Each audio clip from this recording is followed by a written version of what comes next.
Hi, English Nomad here, and welcome to this new episode.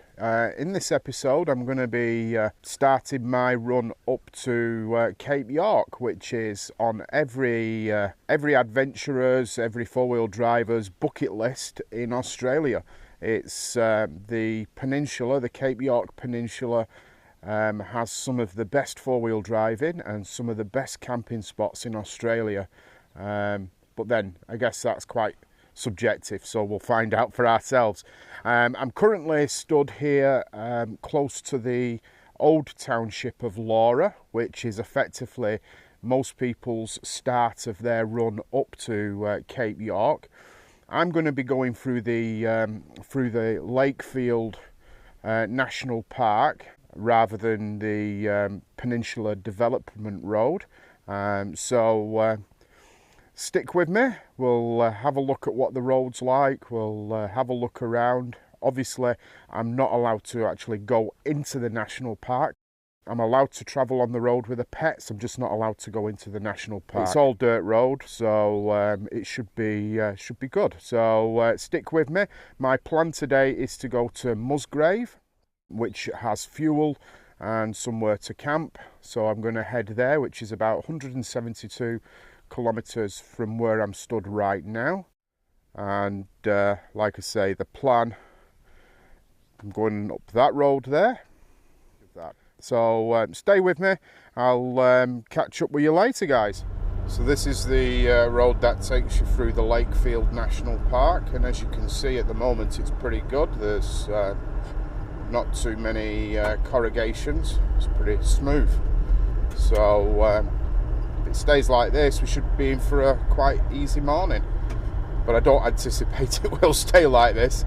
I have spoken to a few people at the campground in Laura where I stayed last night and the night before, and a couple of people came this way back from Cape York to avoid the Peninsula Development Road, and they said that it's a really beautiful drive. There's some spectacular scenery along the way, but there are a couple of areas where you just need to take your time, and there's a couple of water crossings that you have to contend with, but they're not too technical, so certainly nothing like some of the water crossings that I'm going to encounter on the old telegraph track.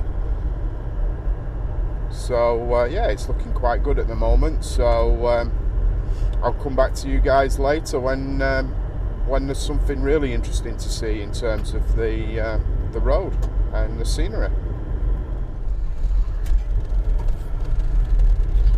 So just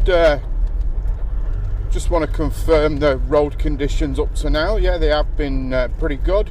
There's a few areas where there's some big holes in the road full of dust.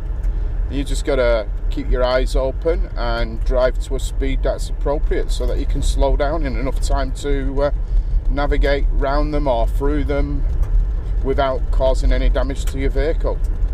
But by and large, the road's in fairly good condition. This road, a lot of people use this as a bypass to the Peninsula Development Road, but it's also access to the national park, the Lakefield National Park. So it does get quite a lot of traffic, and I've had probably already about a dozen or so, maybe a few more vehicles passing me going in the other direction. It is the end of the school holidays now in Queensland, so a lot of people are heading back down towards the major metropolitan areas to get the kids back to school. So I'm expecting to see more traffic going south than going north over the next few days. I think New South Wales, they're on school holidays as well. So again, their holidays are coming to an end as well. So I fully anticipate seeing quite a few New South Wales vehicles heading south. You know, the families that have come up here, done the quick blast up here and the blast back down. One thing I have noticed is the speed that some people drive at, and they see an oncoming vehicle and they don't slow down. It really frustrates me because they're taking an awful risk, not only to their own vehicle but to the vehicle of the oncoming traffic, because not just because they risk potentially an impact, but just the amount of stones that get thrown up. You're travelling at speed, flicking these stones up. I've already got a small little chip in my windscreen, which is possibly from a stone flipped up from another vehicle. So I just don't understand why people can't slow down when they see oncoming traffic. I actually heard a story in Laura yesterday that a Land Cruiser was left the road after hitting one of these bomb holes full of dust, and the guy was travelling by his own admission 120 kilometres an hour on the dirt, and he had his family in the car, 3 children, and the car left the road. It hit this bomb hole, and it caused the vehicle to basically leave the road and ended up on the roof. The car is a total write-off.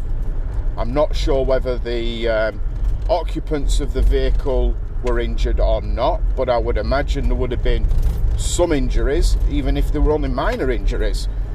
And you got to ask yourself, what was going through that guy's mind, thinking that, on a corrugated dirt road, it's safe to travel at 120 kilometres an hour, and bearing in mind that the only thing that's keeping you on the ground or in contact is a contact patch the size of a soccer ball on 4 corners of the vehicle. And at those speeds, your suspension's working extremely hard and you've not got full contact with the ground, unless you've got a really, really well-tuned suspension. You've got to ask yourself, what the hell was that guy thinking of? I'm currently sitting on 70 kilometres an hour, and I feel confident that should I have a tyre let go or I see something ahead, I can pull up safely without risking the vehicle or risking my life and the life of my my pets. So yeah, I just thought it was interesting that I heard that story yesterday. You get these corners like this that are heavily corrugated. I'm not sure why that is. There is an explanation why you seem to get the corrugations build up more on the corners. Probably something to do with the way that the drivetrain puts more power through one side of the vehicle than the other, and I don't know. There must be a scientific explanation. So you see, the road's constantly changing. Within a kilometre, you can go from smooth, uncorrugated dirt road to corrugated dirt road to sandy, like this is quite sandy, to a mixture of rocky and stony roads, all changing all the time. So you've got to keep your wits about you. You've got to be aware of your surroundings and aware of what's going on in front of you. And that's why it's tiring. A couple of 100 kilometres on roads like this does really take it out of you, because you have to concentrate all the time. Car coming.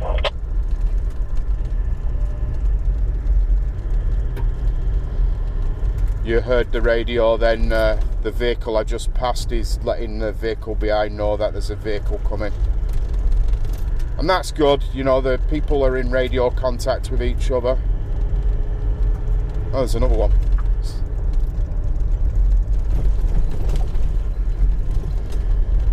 Safe travels, guys.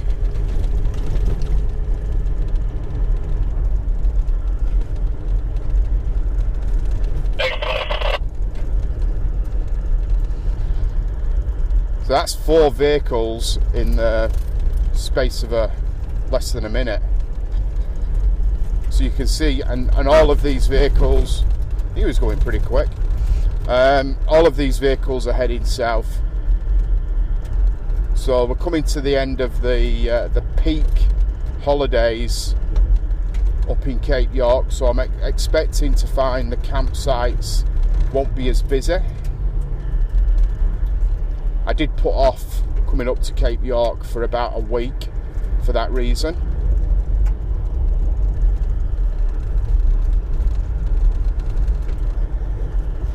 And everyone's really friendly, everyone gives you a nice wave. Hi, back again, and I've arrived at Musgrave Roadhouse, and I've set up camp for the evening. I'll just give you guys a quick look around. So there I am. This is the campground. It's a nice little campground from what I can tell. I'm going to go to the Roadhouse now and grab some lunch. It's 1:30, so I'm pretty peckish now, so I'm going to see what they've got and grab some lunch there, and have a look at the maps and decide which way I'm going tomorrow. So that's the first day. So I've really enjoyed the roads. The road wasn't too difficult. There was a few areas that were a bit corrugated and heavy wear and tear, but apart from that, no, it was fairly easy going today. Hi guys, so I'm just having some lunch now, and I'll show you what I'm having. It's a hamburger with the lot. In Australia that means it's got egg on it and salad and bacon, and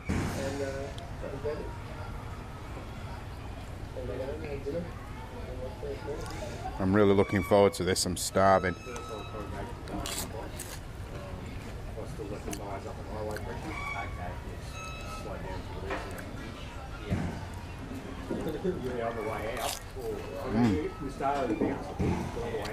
And a cold can of Coke.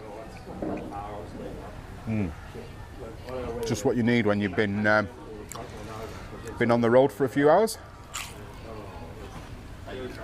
So I'm going to have my lunch and chill out for the rest of the afternoon. I'll get back to you guys tomorrow with my plans for tomorrow on my trip heading up to Cape York. So I'll see you later, guys. Right, Mike here, back again. It's the morning and I'm about to leave and set off on the Peninsula Development Road and continue north towards the tip of Cape York. I've got Bronson and Gizmo here with me. There's Gizmo. Sorry. And there's Bronson. They're ready to go. Gizmo's looking very calm. Bronson's already put his head down. He wants to go to sleep. So I'll get some nice footage on the road today, hopefully, and I'll show you where I'm staying tonight. And I'm going to try and keep this video pretty short, to be honest, because I don't think there's a great deal to see in this particular area. So yeah, I'll get back to you later and keep you posted what's happening.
Hi, back again, and I just thought I'd quickly touch base with you guys and let you know where I am. I'm currently staying at the caravan park in Weipa. Weipa is the main town on the western side of the peninsula, and it has all of the amenities that you would expect of a small town. So I come here to stock up on food and supplies before heading to the tip. So there's a Woolworths and a bottle shop and ATMs and everything that you need really if you want to get stocked up before you head to the tip. So that's where I am. I'll give you guys a quick look around and explain what I'm going to be doing over the next few days. So this is the caravan park. It's a nice little caravan park. It's right next to the waterfront, so I'll take you and show you that. Obviously it's not a spot for swimming because of the crocodiles in the water up here. They do have a swimming pool here, so if you need to cool down you can go in the swimming pool. Took Bronson for a walk this morning on the sandy beach here, and he enjoyed being able to stretch his legs. Obviously he didn't go in the water. So what am I going to be doing over the next couple of days? I'm going to be heading from here tomorrow to join up with the main road that takes you up to the tip of Cape York. That road is the Telegraph Road. So I'm going to be heading out of here and then taking the shortcut to Bativa Downs, and from Bativa Downs I'll join the Telegraph Road and I'll carry on up the Telegraph Road until I meet the old Telegraph track. Now you can either go up the old Telegraph track, which is pretty much the iconic four-wheel drive route up to Cape York, towards the tip, or you can stick with the Telegraph Road and Bamiga Road, the road that takes you up to Bamiga, and that road is not as technical or demanding as the old Telegraph track. But I feel I'm up here, I should really do the old Telegraph track, and there are some tricky technical water crossings. So I anticipate that tomorrow I'll be stopping before we get to the first major crossing. There are a couple of free campsites along there, so I'll stay at one of those tomorrow night, and then I'll tackle the biggest part of the old Telegraph track on Thursday. And then when I get to where I'm camping on Thursday, which is more than likely going to be Loyalty Beach, because everyone I've talked to said it's really nice there. So that's the plan, guys. So I'm going to wrap up this video here. So what I will say is, as always, please comment below and like this video, share this video, and if you're not a subscriber, please consider subscribing and click the little bell thingamajig so that you get the notifications when I do post up a new video. And I look forward to you following me on my Cape York adventure. The next video will probably have an awful lot more action footage, because there will be a lot of technical four-wheel driving, the creek crossings, which should make for good video, and generally I think it will be interesting to see what the conditions are compared to what people say. I know Gunshot Creek is supposed to be really difficult, but we'll see when I get there. I think there's several options to get across the creek. Most people will take the most difficult option, but I'm not sure I will. We'll see when I get there, see how it looks. I do have a winch, so if I get into any difficulty I can hopefully get myself out, and I'm not going to cross if there's no one else around, because I like the idea of safety in numbers, but I believe most of these major crossings there's always people around. So anyway, I'm going to leave you there. and I'll catch up with you on the next video. See you later, guys. Bye.